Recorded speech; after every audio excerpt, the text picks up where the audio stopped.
Hello दोस्तों, मेरे hair transplantation को हो चुके हैं पूरे 2.5 साल, यानी कि 2 साल 6 महीने मेरे हेयर ट्रांसप्लांटेशन को हो चुके हैं।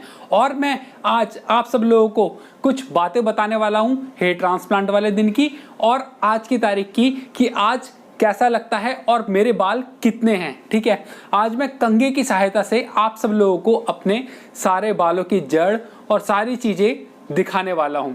दोस्तों, ये जो मेरी कुछ पुरानी पिक्चर है मैं आप सब लोगों को दिखाना चाहूंगा। इन पुरानी पिक्चर से मुझे आज की तारीख में आप कंपेयर कर लीजिए, आपको रिजल्ट अच्छा लगेगा। लेकिन बहुत सारे लोग ऐसे भी आते हैं जिन्हें मेरा रिजल्ट अच्छा नहीं लगता। उन्हें लगता है कि उनके हेयर जैसे 18-20 साल की एज में थे वैसे ही आने चाहिए हेयर ट्रांसप्लांट के बाद भी। लेकिन सच कहूं तो वैसे बाल आना नामुमकिन टाइप ही है जितने मेरे बाल हैं, या फिर इससे 19-20 थोड़े ज्यादा आ सकते हैं या 19-20 थोड़े कम आ सकते हैं। ये डिपेंड करता है कि आपने कहां से किस तरीके का हेयर ट्रांसप्लांट कराया। ये डिपेंड करता है कि आपने अपने लिए कौन सी टेक्निक यूज की है हेयर ट्रांसप्लांट करवाने के लिए।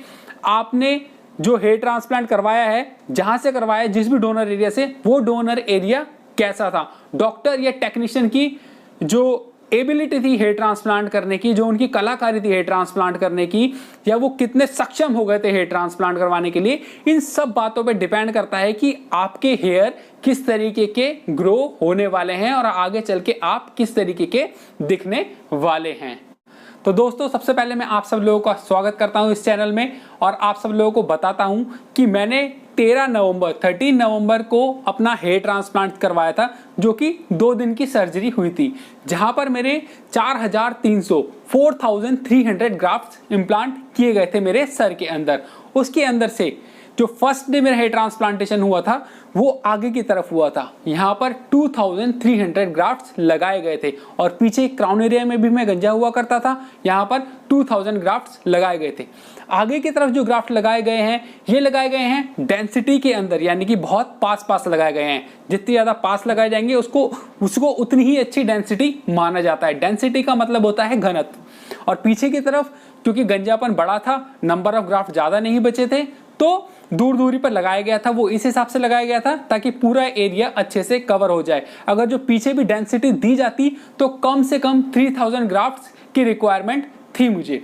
मेरा जो ग्रेड लेवल था वो 4 के अराउंड था और जो मेरे ग्राफ्ट लगाए गए थे वो FUE टेक्निक के द्वारा मेरे सर के अंदर लगाए गए थे। जी हाँ दोस्तों, FUE। आज की तारीख में क्या मैं अपने हेयर ट्रांसप्लांट से खुश हूं? तो मेरा इसका सीधा जवाब यह है कि मैं आज की तारीख में अपने हेयर ट्रांसप्लांट से काफी ज्यादा खुश हूं। आप सब लोगों को मैं दिखाता हूं कंघे से आगे की और यहाँ की डेंसिटी। आप लोग भी बताना कि आप लोगों को ये डेंसिटी जो है कैसी लग रही है। दोस्तों, आप यहाँ पर देख सकते हैं कि मेरी हेयर लाइन जो है वो किस तरीके की बनी थी।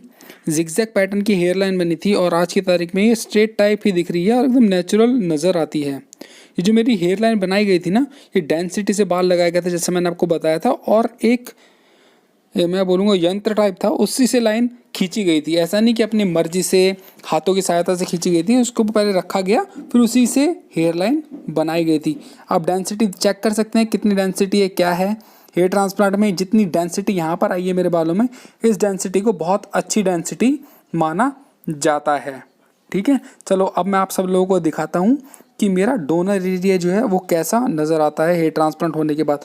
इसी डोनर एरिया से 4,300 ग्राफ्ट निकाले गए थे। आप देख सकते हैं, समझ नहीं आ रहा है कि कहाँ से ग्राफ्ट निकाले गए कहाँ से नहीं। ये हर डॉक्टर हर टेक्नीशियन अच्छे से ही निकालता है ताकि हील हो जाए डोनर एरिया अच्छे से। अब मैं आप सब लोगों को दिखाऊंगा मिडिल से, जहाँ पर हेयर ट्रांसप्लांट नहीं कराया था वहाँ से भी, और क्राउन एरिया भी थोड़ा बहुत इसमें से नज़र आएगा जहाँ पर कि मैंने अपना हेयर ट्रांसप्लांट करवाया था। दोस्तों, ये बड़े बाल हैं तो इस वजह से थोड़ा दिख रहा है कि बहुत अच्छी डेंसिटी आ रही है, लेकिन छोटे बाल करवाते हैं तो थोड़ी कम डेंसिटी नज़र आती है। क्राउन एरिया आप देखेंगे थोड़ा सा गंजापन वहाँ पर से चमक रहा है।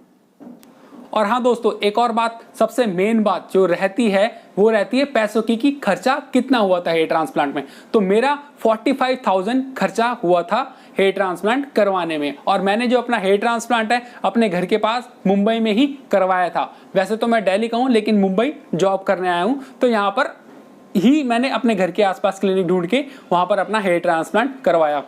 जो हेयर ट्रांसप्लांट करवाते हैं और जो ग्राफ्ट लिए जाते हैं दोस्तों, जो हेयर ट्रांसप्लांट के ग्राफ्ट होते हैं ना, वो इंसान को अपने सर में से ही देने होते हैं या फिर अपनी बॉडी के में से ही देने होते हैं। मतलब कि डोनर एरिया जो है वो अपना खुद का रहता है। डोनर एरिया कौन कौन सा होता है और कहां से बाल लिए जा सकते हैं?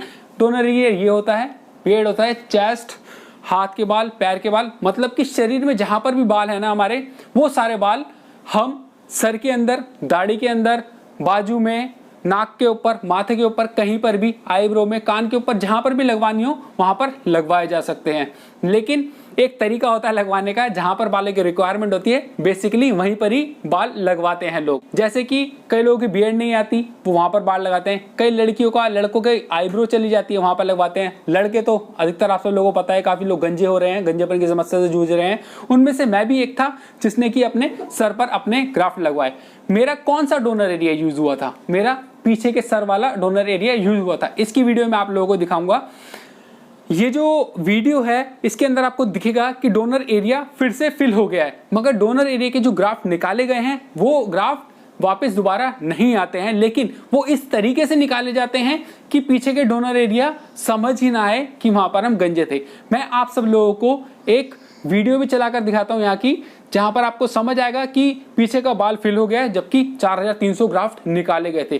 ग्राफ्ट का मतलब होता है दोस्तों, आपको बेसिक भाषा में समझाऊं तो एक ग्राफ्ट के अंदर 2 से 3 बाल होते हैं जनरली। एवरेज देखिए पूरे वर्ल्ड की तो वह 2.2 हेयर, ठीक है, 2 हेयर से थोड़ा बहुत ज्यादा, मतलब एवरेज निकाली जाए तो ये पूरे वर्ल्ड की एवरेज है, जो कि साइंटिस्ट लोगों ने, डॉक्टर लोगों ने निकाली है कैलकुलेट करने के लिए कि कितने ग्राफ्ट होते हैं। तो आप मतलब जैसे कि आपने एक ग्राफ्ट के अंदर 2 बाल हुए और आपने 4000 ग्राफ्ट निकलवाए, तो यानी कि आपने 8000 बाल अपने सर के अंदर लगवा लिए। ये वैरी करता है बंदे का डोनर एरिया कैसा है। डोनर एरिया अच्छा होता है तो नंबर ऑफ हेयर ज्यादा भी हो सकते हैं, डोनर एरिया खराब होता है तो नंबर ऑफ हेयर कम भी हो सकते हैं।